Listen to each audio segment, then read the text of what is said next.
Yo, what is going on, everybody? Welcome back to the Juggernaut Show. I'm your host, Juggernaut097, and tonight I am here to preview and predict AEW All Out for 2022. Got a lot of wrestling to cover this weekend. If you guys haven't checked out my WWE Clash at the Castle predictions, go ahead and do that. I did that. What day was it? I did that yesterday. I'm pretty sure. Yeah, I did that on Thursday, and we got NXT Worlds Collide on Sunday. So I mean, there's a lot of wrestling to cover this weekend. But I'm gonna roll my intro, and you guys go get whatever you need. Go get drinks. Go get some snacks. Go get some dinner. Go to the bathroom. Go do whatever you need. And I will be back here in a few seconds, and we will preview and predict AEW All Out for 2022. So stay tuned.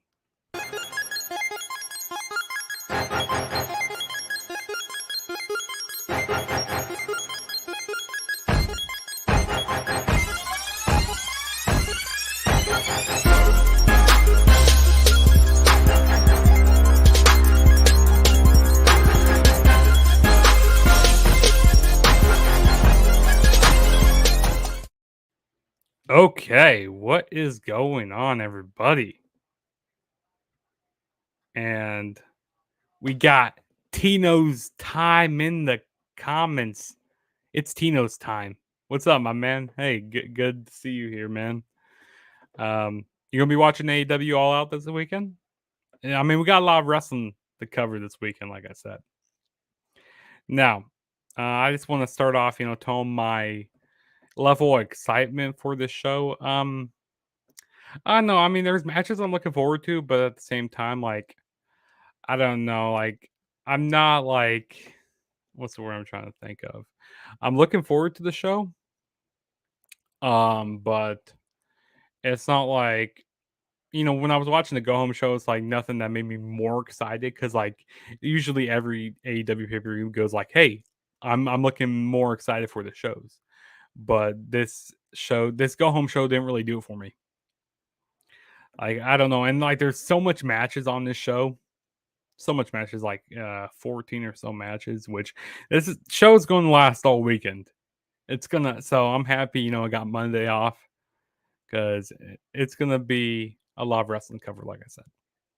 But without further ado, let's go ahead and get started with these predictions. So, the first match that we're going to be talking about is on the 0 hour, which I hate that they're calling it the 0 hour. Wanted this call it the buy-in, or what they've been calling it, because they're just basically taking it from the Ring of Honor show, the 0 hour.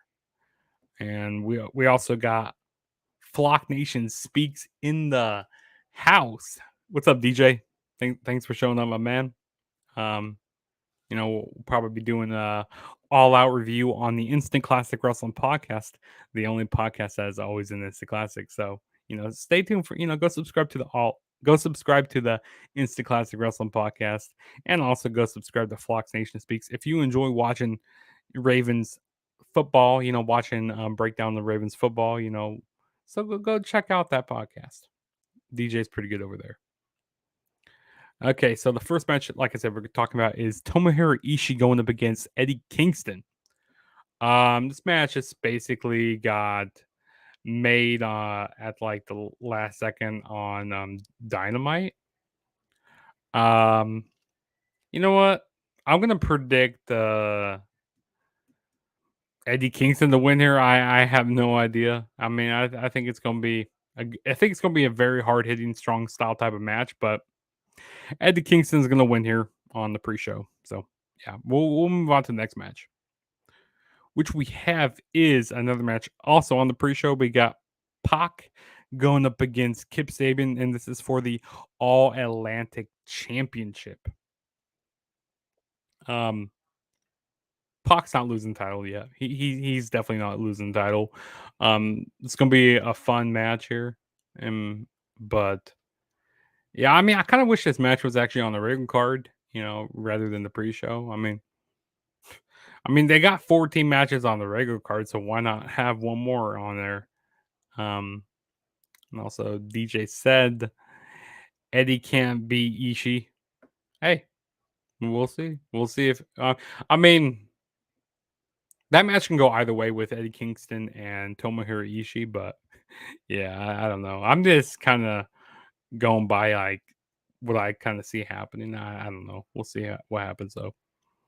But yeah, Pac and Kip Sabian.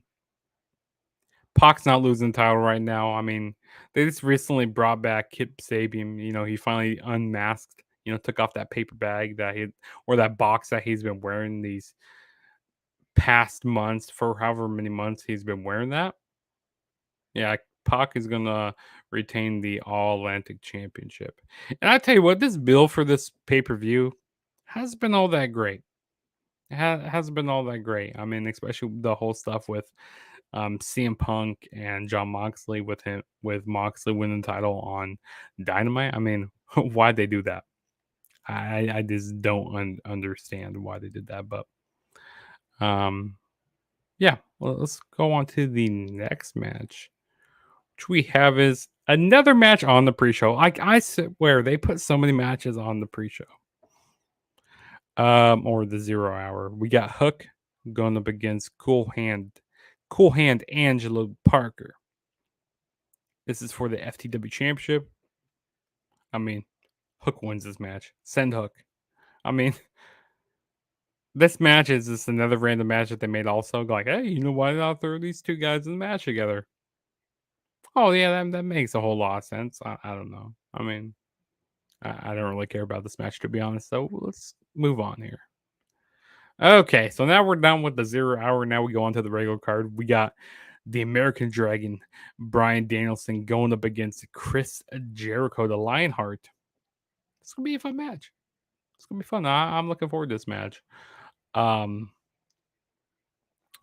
I think that we might get a turn from Daniel Garcia's in this match. Maybe here, like maybe he might join the Blackpool Combat Club. I don't even know what I was trying to say there. I think that yeah, Daniel Garcia's might be turning his back on Chris Jericho here. I mean, they already been kind of planting the seeds with that after these like past few dynamites. Even though that Daniel Garcia said that he has Jericho's back, I just have a feeling that he's going to turn his back on Jericho. And he's also kind of been, growing out his beard a little bit. Daniel Garcia has. So he's not going to be a sports entertainer anymore. He's going to be a wrestler. He's going to be a professional wrestler. Yeah, Bryan Danielson's going to win here. And yeah, I think it's going to be. I think this is the match that's going to kick off the show. To be honest, like, I mean, this is I think the only way to kick off the show. So yeah. And then the next match we have is the AEW Interim Women's Championship. I hate that they're calling it the AEW Interim Women's Championship. Like they don't always, interim champion when somebody gets injured. They don't always need that. But we got Toni Storm, Britt Baker, Jamie Hayter, and Hikaru Shida. So I mean, I don't understand why Jamie Hayter's in this match. I don't know what she did to deserve this title match. Also, same with Britt Baker and Hikaru Shida. I mean, the only person that deserves this match is Toni Storm. To be honest, Britt Baker kind of reminds me. She's kind of the AEW version of Charlotte Flair. Because, like, she always gets title matches even when she doesn't deserve them. And, like, she's always in the title picture. I mean, don't get me wrong. I love me some Britt Baker. But, I have a feeling that this is kind of going to start to see the, like, ripple effects of Jamie Hayter and Britt Baker. Maybe they might turn on each other in this match. And, like I said, they might be turning on each other here. Hikaru Shida, she's not winning the title. It's only right for Toni Storm to win here. And then probably when Thunder Rosa gets back from her injury, I don't even know what she really injured. If somebody wants to go down in the comments below, go down in the live chat below. Tell me what exactly, Thunder Rose is injured for. I mean, go down in the comments. But yeah, Tony Storm is winning the title here. It's her time. It's Tony time. Yeah, Tony Storm is winning the AEW Women's World Championship here. So, or interim championship. But yeah, we'll move on to the next match, which we have is the House of Black going up against Darby Allin, Sting, and Miro. House of Black needs to win this match. They need to make this faction look strong here. I want to be surprised. I mean, even though Miro is siding with Darby and Sting, I wouldn't be surprised if he turns on Darby and Sting here and sides with the House of Black. Yeah, they definitely need to give House of Black the win here because they need to make the faction look strong. They can't make them look weak here, losing at this show. So yeah, give me the House of Black to win. And move on to the next match. I'm going to try to get through these matches quicker and stuff. So yeah. And then the next match we have is the TBS Women's Championship on the line. We got Jade Cargill going up against the Fallen Angel Athena. I can see this match going either way here. I can see, Jade retaining the title, but at the same time, if Athena loses, then where does Athena really go after this?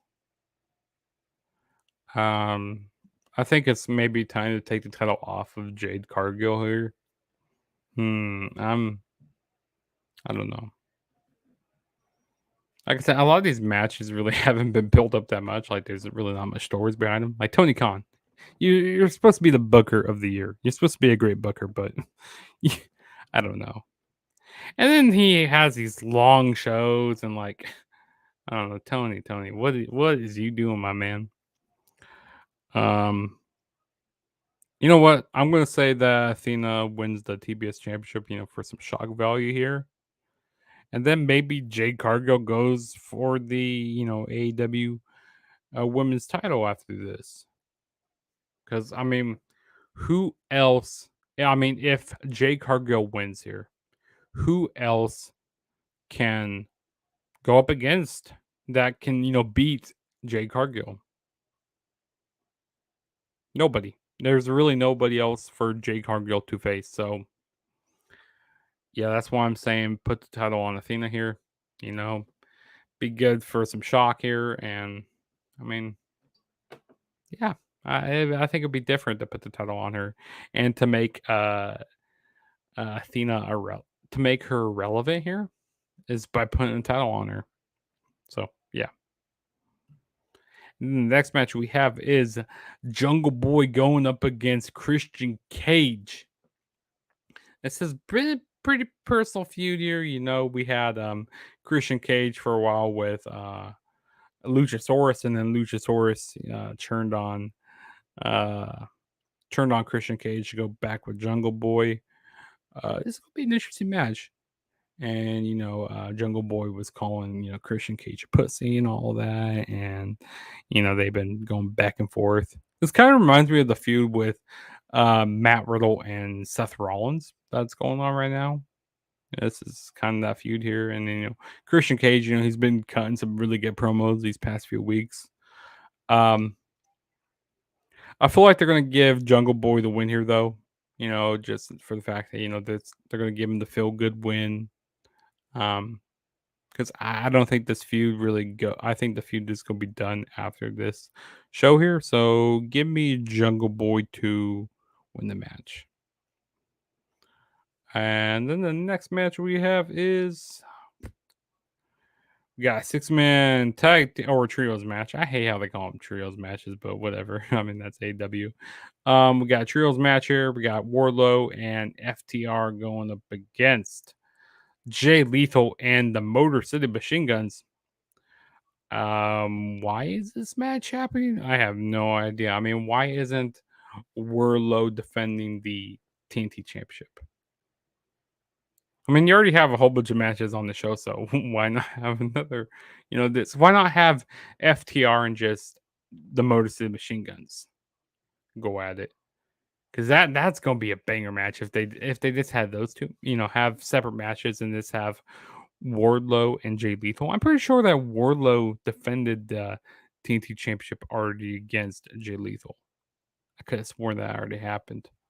Maybe it hasn't. I might be mistaken, but and then you have FTR and Motor City Machine Guns go at it. I mean, why not do that? I just don't understand. Maybe because we already have so many matches on here and then combine them. I don't know. Give me 1 second.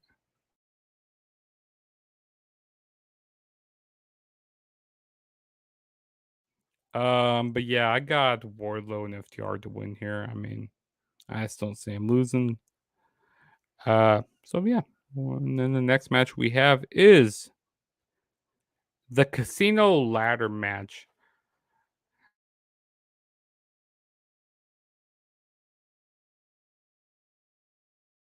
And then like I said, the next match we have is the Casino Ladder match. Sorry, we got Claudio Castagnoli, Wheeler Yuta, Pentagon in here, or Penta Zero Mielo. I always say his name wrong. We got Penta in here, and we got the Joker in here. We got Ray Phoenix, Roosh. We got who is that? Dante Martin in here? Yeah, we got Dante Martin. And then we have Andrade Elidado. Um, hmm. I've been hearing a lot of rumors that maybe MJF is going to be the Joker here, which I wouldn't be surprised. I wouldn't be surprised if MJF is returning. And Tony Khan tweeted something on social media saying, "Hey, the roster is going to be definitely shaken up here, like at All Out. So you need to be watching the pay per view to see all the surprises we have." And I'm wondering, maybe MJF is coming back and he wins the Casino Ladder match. Which I don't even know why they're having the Casino Ladder match on the show, because like that is more for like double or nothing, because like that has like I said, more of like a stipulation of double or nothing. So I don't really understand. But yeah, give me the Joker to win here. Either I don't care who it is. I'm pretty sure it's gonna be MJF. I'm pretty sure that's who it's gonna be. And like, go down in the comments. Tell me who you think the winner of this match is gonna be, because like there's a lot of guys in this match. Let me go back and look at this. Wheeler Yuta's not gonna win. I mean, he already has the title. He has the pure championship. Claudio, he has the Ring of Honor title. Penta's not winning. Ray's not winning. Maybe Roosh could win. I don't know. That's a guy who could win it. Maybe Andrade could win. I don't know. But Dante's not winning. I don't know. It's one of those like Roosh, Andrade, or the Joker. But I'm gonna go with the Joker, and I'm gonna say it's MJF to be the Joker. So yeah.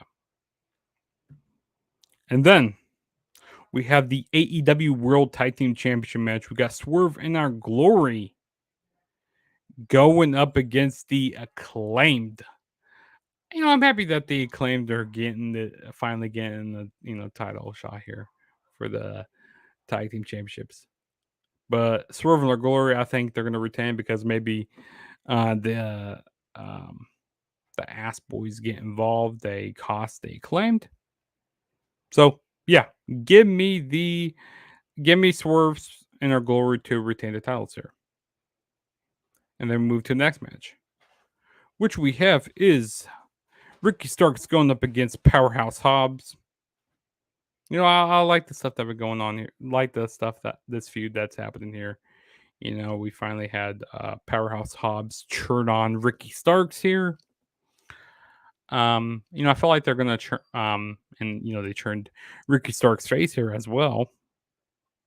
So give me Ricky Starks to win the. I don't know. This match can go either way, but if I'm wrong, I'm wrong here. Give me Ricky Starks to win here. I feel like they're trying to push Ricky Starks straight to the moon, and I feel like that's what they're going to do here. So, yeah, let's go with Ricky Starks to win here. Like I said, I mean, there's not a whole lot of backstory behind some of these matches, but yeah. Move on to the next match, which we have is the AEW World Trios Championship Tournament final here. Now, that's a lot to say. Kenny Omega and the Young Bucks. We got the Elite going up against either Dark Order or Best Friends, and that match is happening tonight on AEW Rampage. Who's going to win this match? I say that we're going to be having the Dark Order go up against Kenny Omega and the Young Bucks. And who wins? I say Kenny Omega and the Young Bucks win here. I mean, I feel like that's been set up for this like whole way. I mean, I didn't really have the Dark Order like to win here at the like to be like in the finals here. I had the House of Black, but yeah, I mean they kind of changed it up here. Yeah, but I got the Elite to win the AEW World Trios Championships to be the first ever Trios champions for AEW. So yeah, and those titles kind of like ugly in my opinion. And then we'll go on to the main event. We got the AEW World Championship on the line. We got Jon Moxley defending the title against CM Punk. It's gonna be a fun match. It's gonna be fun, but I just hate how they did this match on AEW Dynamite, and then they're doing like they basically squashed Punk. I hated that. Like I'm all for giving away free matches on on free TV. You know, pay-per-view matches on free TV. I'm all for that. But when you squash the person, when you do like in a 3-minute match, this makes me go like, I don't really want to watch the pay-per-view then. You know what I mean? Like, well, what are they going to do at the pay-per-view? So, and it's like, what is all this build up for? And like, you got all this backstage rumors that Punk isn't happy. You know, he was going to do a no show, but you know, he ended up showing up at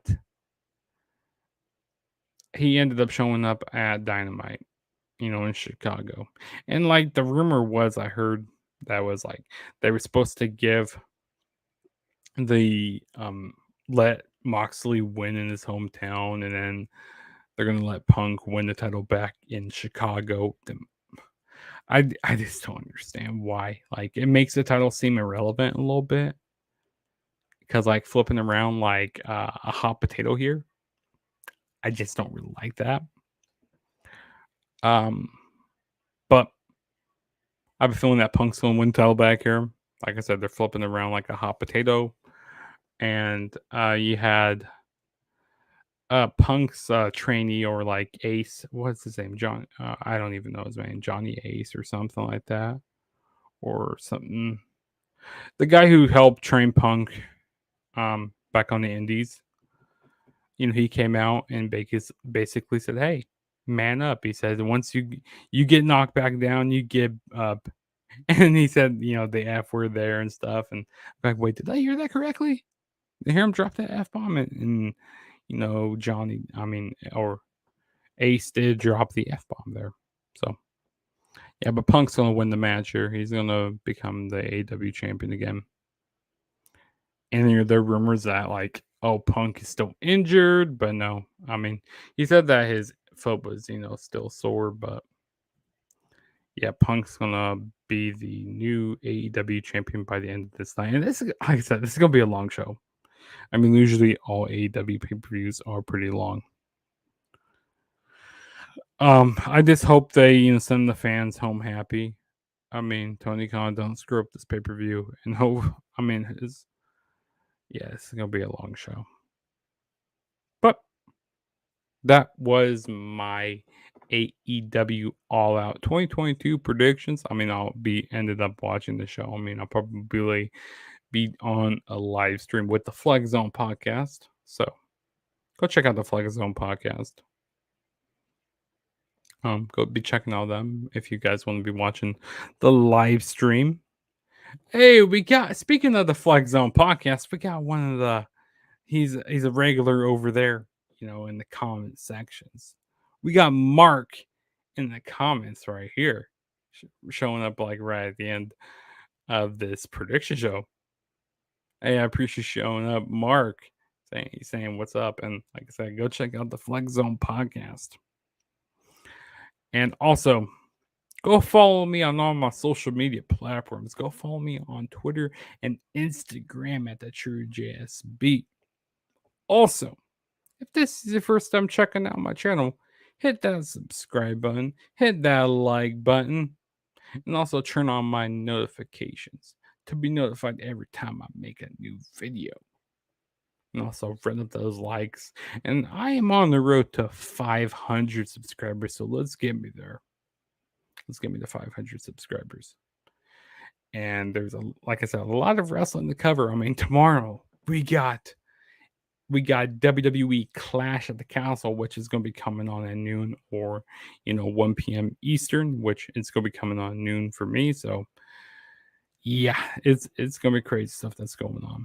And then on Sunday we have NXT Worlds Collide. That's going to be fun to watch. That's going to be happening it's going to be happening at 4 p.m. Eastern, 3 p.m. Central Standard Time. So that card looks pretty good. I mean, that's the most exciting NXT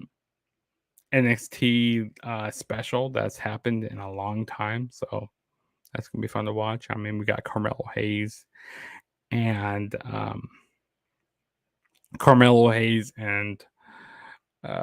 Ricochet going at it. That's going to be fun to watch. And also, Mark said definitely a packed weekend for wrestling. Most definitely, yeah. I mean, it is a packed weekend. I mean, I'm happy I got this, weekend off because I'm happy I got that Monday off because it's going to be, like I said, a lot of wrestling to cover this weekend. So, yeah, we got Clash of the Castle on Saturday. We got NXT Worlds Collide on Sunday, right before AEW All Out. I don't know if I'll be doing a prediction show for NXT Worlds Collide, and also that go home show for Worlds Collide. Having a lot of like different, like Finn Balor show up, Gunther or Walter show up. Hopefully they change his name back. I mean, we got Matt Riddle, his name changed back, to Matt Riddle, and we got Austin Theory, his name changed back. We got Butch, his name going back to Pete Dunne. So maybe we could have Walter get his name changed back. That'd be nice. And then also, we had, who else showed up? Shayna Baszler showed up. Mika Santamore. I always say her name wrong, but we had her show up. So we had a lot of different, like, kind of like cameo type of people, kind of like cameos from like past, former like NXT people show up. So I was nice, basically saying, hey, you got to do this for our brand. You got to do this for NXT UK. Hey, you got to do this for NXT. Like we had Finn Balor show up, talking to Braun Breaker. So, I mean, it's going to be fun. And also we got Doudrop and Nikki ASH going back down to NXT. And I really don't think it's a bad idea. I mean, I don't really think it's a bad move to send some people back down to NXT. It helps spice up the brand and gives the brand some more buzz to it. So, hey, I mean, I don't think it's a bad idea. But, hey, like I said, a lot of wrestling to cover. And then then later on Sunday, we got AEW All Out. So, yeah. But yeah, this was my AEW All Out 2022 predictions. Go down in the comments. Tell me if you guys are looking forward to the show. Tell me what you're looking forward to, your favorite match. And also, don't forget to subscribe. I'm going to be having posts post show, like a pay-per-view review for this show, so stay tuned for that. We'll be doing one for Clash at the Castle as well. Also, NXT Worlds Collide. So all three of those shows are going to be reviewed by this weekend, so stay tuned for that. But this is your host, Juggernaut, saying peace out, and I will see you guys in my next video. So see you guys later. Peace out.